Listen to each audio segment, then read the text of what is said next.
Manjummel boys സിനിമയ്ക്ക് വേണ്ടി നിർമ്മാതാക്കൾ സ്വന്തം കയ്യിൽ നിന്ന് ₹1 എടുത്തിട്ടില്ല എന്ന് പോലീസിന്റെ കണ്ടെത്തൽ.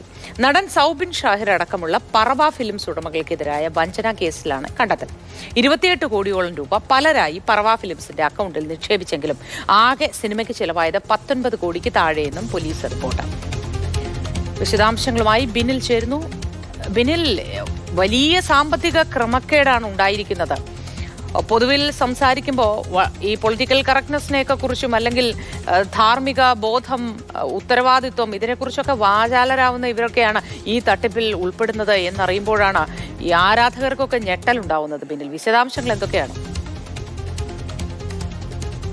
ആരാധകർക്ക് മാത്രമല്ല, മലയാള സിനിമയിൽ ഈ മഞ്ഞുമൽ ബോയ്സിന്റെ ഹിറ്റ് നമുക്ക് വലിയ ഒരു സംഭവമായി മാറിയതാണ്. അതായത് മലയാളികളെ ഞെട്ടിച്ച ഒരു സൂപ്പർ ഹിറ്റ് സിനിമയാണ് മഞ്ഞുമൽ ബോയ്സ്. പക്ഷെ അതിന്റെ യഥാർത്ഥ തിരക്കഥ എന്നത് ഒരു വഞ്ചന കേസുമായി ബന്ധപ്പെട്ട പോലീസിന്റെ അന്വേഷണ റിപ്പോർട്ടിലുണ്ട്. ഇപ്പോൾ ആദായ നികുതി വകുപ്പിന്റെ അന്വേഷണം സൗബിൻ ഷാഹിറും പറവ ഫിലിംസും അതോടൊപ്പം തന്നെ ഡ്രീം ബിഗ് ഫിലിംസും ഒക്കെ തന്നെ നേരിടുന്നത് ഈ വഞ്ചന കേസിന്റെ ചുവട് പിടിച്ചുകൊണ്ടാണ്. ആ വഞ്ചന കേസിലെ എന്താണ് പോലീസിന്റെ കണ്ടെത്തൽ എന്നത് ആ റിപ്പോർട്ടാണ് നമ്മൾ പുറത്തേക്ക് വിടുന്നത്.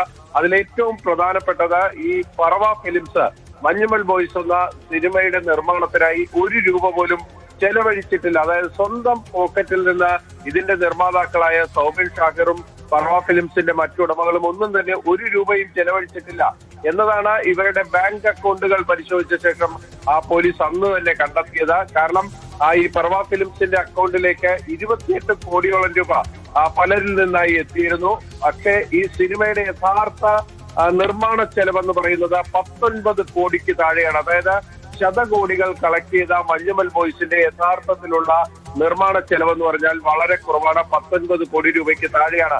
ആ 19 കോടി രൂപയാണ് ഈ സിനിമയ്ക്ക് നിർമ്മാണ ചെലവ് വന്നത് എന്നത് പോലീസ് കണ്ടെത്തുന്നത് ഈ പറവ ഫിലിംസ് തന്നെ GST ആയി അടച്ചിരിക്കുന്ന തുകയിൽ നിന്നാണ്. അതായത് ഇവർ സിനിമാ നിർമ്മാണത്തിന്റെ GST അടച്ചിട്ടുണ്ട്. അവിടെ അവർ ക്ലെയിം ചെയ്തിരിക്കുന്നത് ഈ 19 കോടിക്ക് താഴെയാണ് ഈ സിനിമയ്ക്ക് നിർമ്മാണ ചെലവ് വന്നത് എന്നതാണ്. അതുകൊണ്ട് തന്നെ അവരുടെ സ്റ്റേറ്റ്മെന്റ് തന്നെ എടുത്തുകൊണ്ടാണ് ഈ സിനിമയുടെ നിർമ്മാണ ചെലവ് ഇത്ര മാത്രമാണ് എന്ന് പോലീസ് കണ്ടെത്തിയിരിക്കുന്നത്. അവിടെ തന്നെ ഇതിലെ മറ്റ് പലരിൽ നിന്നും വാങ്ങിയ പണം ഉപയോഗിച്ച് സിനിമ നിർമ്മിക്കുക, അതിനുശേഷം ഈ സിനിമയുടെ ആദ്യത്തെ മുടക്ക് മുതൽ നൽകിയത് 7 കോടി രൂപ നൽകിയത് സിറാജ് ഹമീദ് എന്ന വ്യക്തിയാണ്. ആ സിറാജ് ഹമീദിന് 40% ഈ സിനിമയുടെ ലാഭവിഹിതം നൽകാമെന്ന കരാറാണ് ഉണ്ടായിരുന്നത്. ആ കരാർ പിന്നീട് പാലിച്ചില്ല. അതാണ് പിന്നീട് വഞ്ചന കേസിലേക്ക് എത്തുകയും ഇപ്പോഴത്തെ EDയുടെയും ITയുടെയും ഒക്കെ തന്നെ അന്വേഷണത്തിലേക്ക് എത്തിച്ചേരുകയും ചെയ്തത്. ഈ പറവ ഫിലിംസിന്റെ അക്കൗണ്ട് വിശദാംശങ്ങൾ പരിശോധിച്ച ശേഷം പോലീസ് നടത്തിയിരിക്കുന്ന കണ്ടെത്തലുകൾ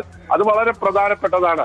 ഇവരുടെ അക്കൗണ്ടിലേക്ക് വന്നിരിക്കുന്ന പണം, ഇവർ എങ്ങനെയാണ് ഓരോ ഈ സിനിമയുടെ നിർമ്മാണ ഘട്ടത്തിൽ ഈ പണം ചെലവഴിച്ചിരിക്കുന്നത് തുടങ്ങിയ കാര്യങ്ങളൊക്കെ തന്നെയുണ്ട്.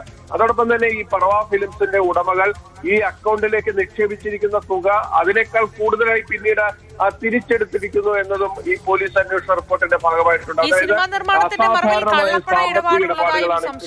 അതുമായി ബന്ധപ്പെട്ട വിശദാംശങ്ങൾ എന്താണ് ബിനിൽ? മോത്തി, ചോദ്യം ഒന്നുകൂടി ആവർത്തിക്കാമോ? ഈ സിനിമാ നിർമ്മാണവുമായി ബന്ധപ്പെട്ട് ഈ പറവ ഫിലിംസുമായി ബന്ധപ്പെട്ട് കള്ളപ്പണ ഇടപാട് നടന്നതായും സംശയിക്കപ്പെടുന്നല്ലോ, അതിന്റെ വിശദാംശങ്ങൾ എന്താണ്?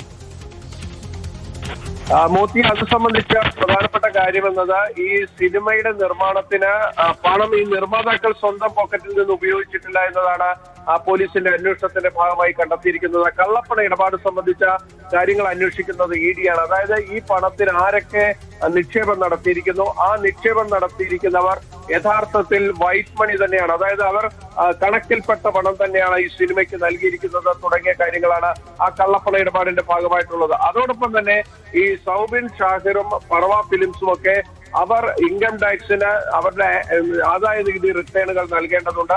ആദായ നികുതി റിട്ടേൺ നൽകിയതിനേക്കാൾ, അതായത് അവർ ഡിക്ലെയർ ചെയ്തതിനേക്കാൾ കൂടുതൽ പണം അവരുടെ കയ്യിലുണ്ട് എങ്കിൽ അതും കള്ളപ്പണമായി മാറും. അതെല്ലാം തന്നെ അന്വേഷിക്കുന്നത് എൻഫോഴ്സ്മെന്റ് ഡയറക്ടറേറ്റ് ആണ്. ഇപ്പോൾ ഈ ആദായ നികുതി വകുപ്പിന്റെ അന്വേഷണത്തിൽ ഇവർ കൃത്യമായി ആദായ നികുതി അടച്ചിട്ടില്ല എന്നതാണ് പ്രധാനപ്പെട്ട കാര്യം.